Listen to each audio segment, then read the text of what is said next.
Hello అండి, నమస్తే. ఇప్పుడు మాట్లాడే టాపిక్ వచ్చేసి ఈరోజు అమరజీవి పొట్టి శ్రీరాములు గారి వర్ధంతిని సందర్భంగా విజయవాడలో ఏర్పాటు చేసిన ఒక ఫంక్షన్లో పవన్ కళ్యాణ్ గారు మాట్లాడుతూ ఒక పక్క పొట్టి శ్రీరాములు గారి గొప్పతనం గురించి చెప్తా, ఇంకో పక్క చంద్రబాబు గారి భజన ఎలా చేశారనేది కొంచెం డీటెయిల్గా చెప్పే ప్రయత్నం చేస్తాను. ముందుగా పవన్ కళ్యాణ్ గారు జవహర్లాల్ నెహ్రూ గారి గురించి చాలా తక్కువ సందర్భాల్లో మాట్లాడి ఉంటారు. అది కూడా బీజేపీతో పొత్తున్న క్రమంలో అసలు జవహర్లాల్ నెహ్రూ గారి పేరు తీసుకునే దానికి కూడా సాహసించట్లా. బికాస్ జవహర్లాల్ నెహ్రూ గారు అంటే బీజేపీకి పడదు కాబట్టి ఈయన కూడా ఆయన పేరు బయటకి ఎక్కడ తీసుకున్న దాఖలాలు లేవు.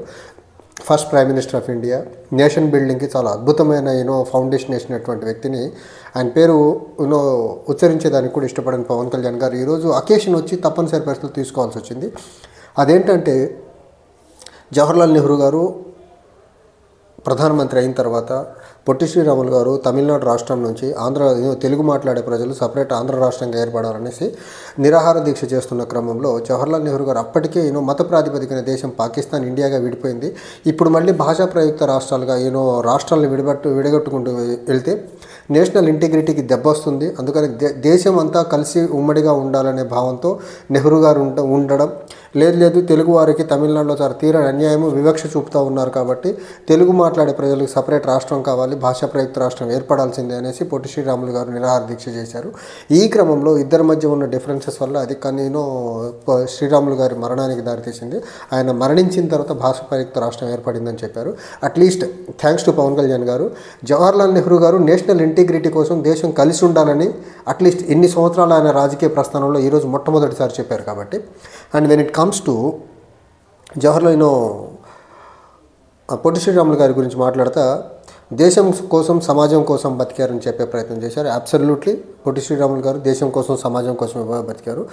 కానీ పవన్ కళ్యాణ్ గారు కొద్దిపాటి అవకాశం వచ్చింది, పొత్తులో కొన్ని ఎమ్మెల్యే సీట్లు కొన్ని ఎంపీ సీట్లు గెలిచిన తర్వాత ఇప్పుడు కోయిలేషన్లో ప్రధాన భూమికను పోషిస్తున్నారు కాబట్టి కొద్దిపాటి అవకాశం వస్తేనే వాళ్ళ అన్నం తీసుకొచ్చి క్యాబినెట్లో పెట్టాలనే ప్రయత్నం ఆల్రెడీ ఆల్మోస్ట్ ఫిక్స్ అయిపోయింది. అది ముందు లోక్సభ అనుకున్నారు, కుదరలేదు, రాజ్యసభ అనుకున్నారు, అది కుదరలేదు కాబట్టి క్యాబినెట్లో. అంటే పొట్టి శ్రీరాములు గారు వర్ధంతిని పురస్కరించుకుని ఆయన మాట్లాడతా సమాజం కోసం దేశం కోసం బతికితే మహనీయులు అవుతారు అంటున్నారు. అలాంటి మహనీయులు అడుగుజాడలో నడుస్తానని చెప్పే ఇతను కొద్దిపాటి అవకాశం వస్తేనే తీసుకొచ్చి అన్నని క్యాబినెట్లో పెడుతున్నారు. పవన్ కళ్యాణ్ గారికి సంపూర్ణంగా రాజకీయంగా అవకాశం వస్తే నాకు తెలిసి వాళ్ళ కుటుంబ సభ్యులు మొత్తం రాజకీయంగా యాక్టివ్ అయ్యేదానికి ఆస్కారం ఉంది. మనం ఈరోజు చూసుకుంటే పొట్టి శ్రీరాములు గారి కుటుంబం నుంచి ఈ రోజుకి యాక్టివ్ పాలిటిక్స్లో ఎవరు లేరు. అసలు వాళ్ళ కుటుంబీకులు ఎవరు ఎక్కడున్నారో కూడా తెలియకుండా ఉన్నారు. అంటే అంత ఎగ్జాంపులరీ లైఫ్ లీడ్ చేశారు వాళ్ళు. అలాంటి వ్యక్తుల గురించి అలాంటి వ్యక్తుల యొక్క భావజాలం గురించి మాట్లాడి వాళ్ళ ఆదర్శం అన్నప్పుడు ఈయన ఎంత ఆదర్శంగా ఉండాలా? ఈయన ఆదర్శంగా లేడు. ఈయన పక్కన పార్ట్నర్ ఉన్నారు చంద్రబాబు నాయుడు గారు, ఆయనతో పాటు ఆయన కొడుకు, ఆయన కుటుంబీకులు బాలకృష్ణ గారు అల్లుడు అందరూ రాజకీయాల్లోనే ఉన్నారు. వీళ్ళు పొట్టి శ్రీరాములు గారి ఆదర్శం గురించి దాన్ని ముందుకు తీసుకెళ్లే ప్రయత్నం చేస్తాం, వాళ్ళ ఆశయాన్ని మేము సజీవంగా ఉంచుతామని చెప్పే ప్రయత్నం చేస్తున్నారు. ఎంత హేయమైన పని చూడండి. తర్వాత చంద్రబాబు నాయుడు గారిని యాజ్ యూజువల్గా పొగడ్తలతో ముంచెత్తే ప్రయత్నం చేశారు. నాకు 5 కోట్ల మందికి సంబంధించిన రాష్ట్రంలో పార్టీని నడపడం ఎంతో కష్టమని చెప్పే ప్రయత్నం చేశారు. అలాంటిది రాష్ట్రాన్ని నడపడం, రాష్ట్రానికి సంబంధించిన ప్రజల యొక్క క్షేమం కోసం పాలసీలు తీసుకురావడం ఎంత కష్టమో దగ్గరగా చూస్తున్నాను. చంద్రబాబు నాయుడు గారు కష్టం అని చెప్పే ప్రయత్నం చేశారు. అసలు పవన్ కళ్యాణ్ గారు మీరు ఆంధ్రప్రదేశ్ రాజకీయాల్లో పార్టీని ఎప్పుడు నడిపించారు? మీరు అసలు 2014 నుంచి 2019 మధ్యకాలంలో కొద్ది ఒక సంవత్సరంన్నర కాలం పాటు అప్పుడప్పుడు యాక్టివ్గా ఉన్నారు. తర్వాత మళ్ళీ యాక్టివ్ అయ్యారు మళ్ళీ అయ్యారు. కానీ మీరు 2014 నుంచి కంటిన్యూస్గా పాలిటిక్స్లో లేరు కదా. సినిమాలు జాగ్రత్తగా చేసుకున్నారు. ఇప్పుడు ఆల్రెడీ డిప్యూటీ సీఎం అయిన తర్వాత కూడా మీరు యాక్టివ్ పాలిటీషియన్గా ఎక్కడున్నారు? అసలు లేరు కదా. 2019లో ఓడిపోయిన తర్వాత మళ్ళీ సినిమాలు మొదలుపెట్టారు కదా. మరి 2014, 2019 మరియు 2024 మధ్యకాలంలో మీరు హైదరాబాద్కి విజయవాడకి మధ్య వీకెండ్ పాలిటిక్స్ చేసేదానికి వెళ్ళారు. కుదిరితే 2 వారాలకు ఒకసారి లేకపోతే నెలకు ఒకసారి వెళ్ళి అక్కడ ఒక మీటింగ్ పెట్టి వచ్చేసారు తప్ప మీరు కంటిన్యూస్లీ ఒక వారం రోజుల పాటు ఆంధ్రప్రదేశ్లో ఎప్పుడన్నా ఉన్నారా? 2019, 2024 మధ్యకాలంలో అసలు మీరు ఎక్కడ పార్టీని నడుపుతున్నారు? మీ పార్టీ ఎన్ని జిల్లాల్లో జిల్లా స్థాయి నుంచి గ్రామ స్థాయి వరకు కమిటీలు ఎన్ని జిల్లాల్లో ఉన్నాయి? అసలు మీరు ఒక రాజకీయ పార్టీని మీరు ఎలా అంటున్నారు? మీకేదో సినిమా గ్లామర్ ఉంది, ఆ గ్లామర్ని బేస్ చేసుకుని కొద్ది పాకెట్స్లో కొన్ని ఏరియాల్లో కొంత బలం ఉంది కాబట్టి మీరు నడుస్తున్నారు. కానీ అసలు మీ పార్టీకి సంస్థాగతంగా గ్రామ స్థాయి నుంచి జిల్లా స్థాయి నుంచి రాష్ట్ర స్థాయి వరకు అన్ని జిల్లాల్లో ప్రాపర్గా కార్యవర్గం ఉందా? మీ పార్టీ కార్యవర్గం రాష్ట్ర స్థాయిలో అంతంత మాత్రమే, జిల్లా స్థాయిలో కొన్ని జిల్లాల్లో అసలు అధ్యక్షులే లేరు. ఉమ్మడి 26 జిల్లాల్లో కలిపి పట్టుమని 10 జిల్లాల్లో అధ్యక్షులు లేరు మీకు. ఇప్పటికీ ఉమ్మడి జిల్లాల్లో కొద్ది జిల్లాలకి అధ్యక్షులు ఉన్నారు మీకు. ఆ కొద్ది మందితో నడిపించే ప్రయత్నం చేస్తే మీరు ఎంతో కష్టపడి పార్టీని నడుపుతున్నారు. పార్టీ నడపడం ఎంత కష్టం అనుకుంటే ప్రభుత్వాన్ని నడపడం ఇంకెంత కష్టమని మీరు చంద్రబాబు నాయుడు గారు భజన చేస్తున్నారు అంటే అసలు మిమ్మల్ని ఏమన్నారు? అసలు 2014-2019 మధ్యకాలంలో చంద్రబాబు నాయుడు గారిని తిట్టుకుంది మీరే కదా. అప్పుడు ఆయన సైఫరాబాద్ కట్టింది, అప్పుడు మీకు గుర్తుకు రాలేదా? అప్పుడు సైకిల్ ఒకరిది, టైర్ ఒకరిది, బ్రేకులు ఒకరిది అని చెప్పారు కదా. ఇప్పుడు అవన్నీ మర్చిపోయారా మీరు? అండ్ సైబరాబాద్ గురించి మీరు టైమ్ అండ్ అసలు ఆయన సైబరాబాద్కి అసలు ఫౌండేషన్, హైదరాబాద్కి ఐటీ పరంగా ఫౌండేషన్ వేసింది నేదురుమల్లి జనార్దన్ రెడ్డి గారు పివి గారి హయాంలో. ఈయన ఎక్కడున్నాడు అప్పుడు? అక్కడ ఈయన ఎక్కడో అపోజిషన్లో ఉన్నాడు కదా. ఈయన తర్వాత రామారావు గారు ముఖ్యమంత్రి అయ్యాడు, రామారావు గారు తర్వాత ఈయన పార్టీని లాక్కొని ముఖ్యమంత్రి అయ్యాడు కదా. సో ఈయన కాంట్రిబ్యూషన్ ఈయనే చేసినట్టు మొదలు పెడితే 1986లో బేగంపేటలో మొట్టమొదటి ఐటీ టవర్ వచ్చింది హైదరాబాద్కి. అప్పుడు ఎక్కడున్నాడు చంద్రబాబు నాయుడు గారు?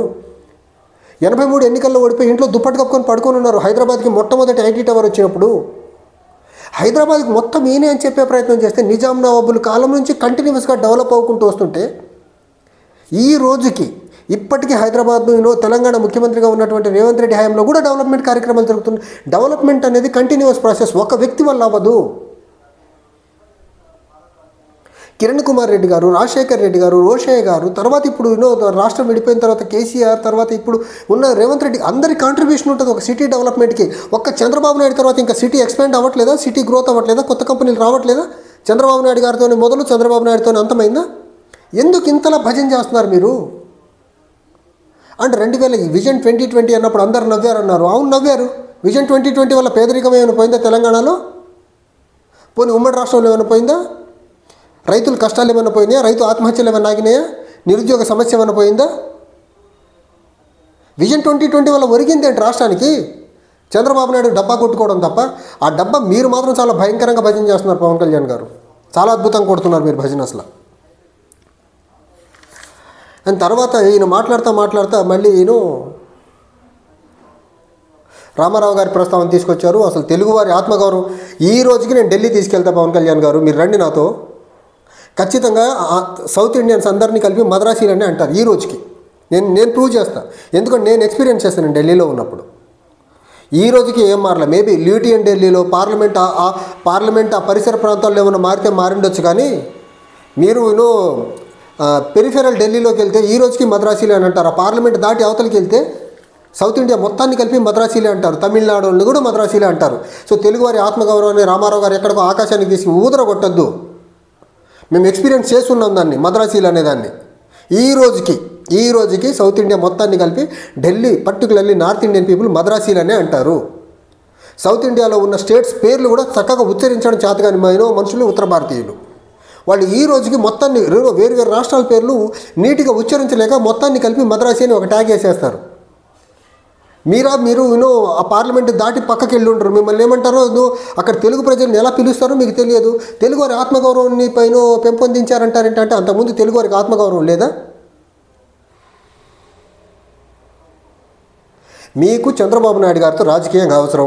మీరు ఎమ్మెల్యేగా గెలిచి ఉప ముఖ్యమంత్రిగా ఉండాలంటే ఆయన మిమ్మల్ని చేరదీస్తే తప్ప మీరు ఒంటరిగా పోటీ చేస్తే మీరు అవ్వలేరు.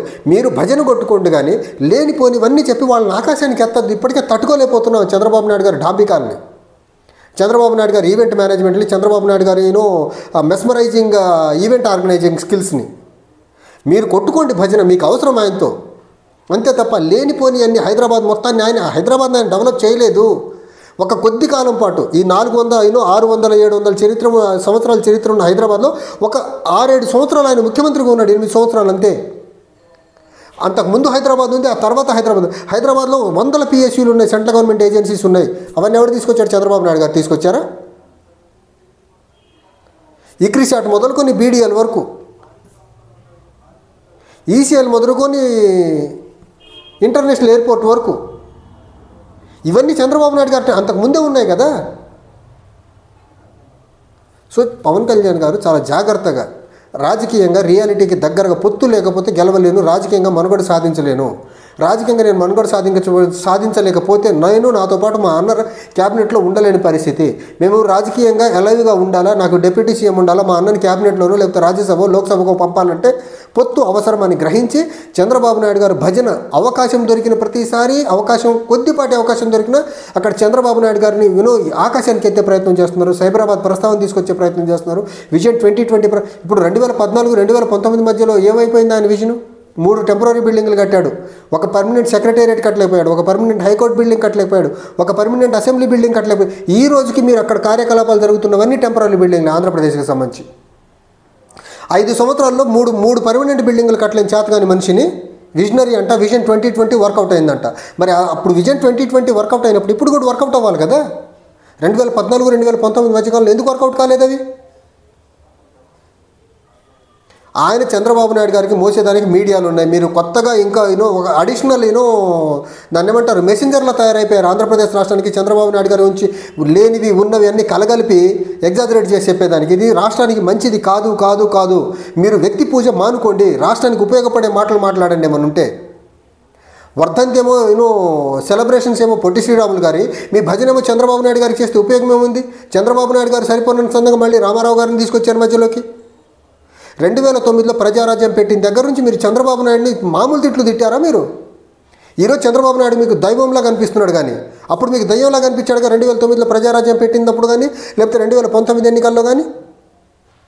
ఆలఫిషన్ దేవుడైపోయాడు చంద్రబాబు నాయుడు మీకు. పవన్ కళ్యాణ్ గారు, మీరు రాష్ట్రంలో ప్రజల్ని చాలా ఘోరంగా మిస్లీడ్ చేస్తున్నారు, చాలా ఘోరంగా. మీ పదవి కోసం, మీ పదవిని కాపాడుకునేదానికి, రాజకీయాల్లో మీరు యాక్టివ్గా ఎలైవ్గా ఉండేదానికి, మీ ప్రామినెన్స్ని కోల్పోకుండా ఉండేదానికి మీరు రాష్ట్ర ప్రజల్ని చాలా ఘోరంగా మిస్లీడ్ చేసే ప్రయత్నం చేస్తున్నారు. మిమ్మల్ని చరిత్ర క్షమించదు. Thank you.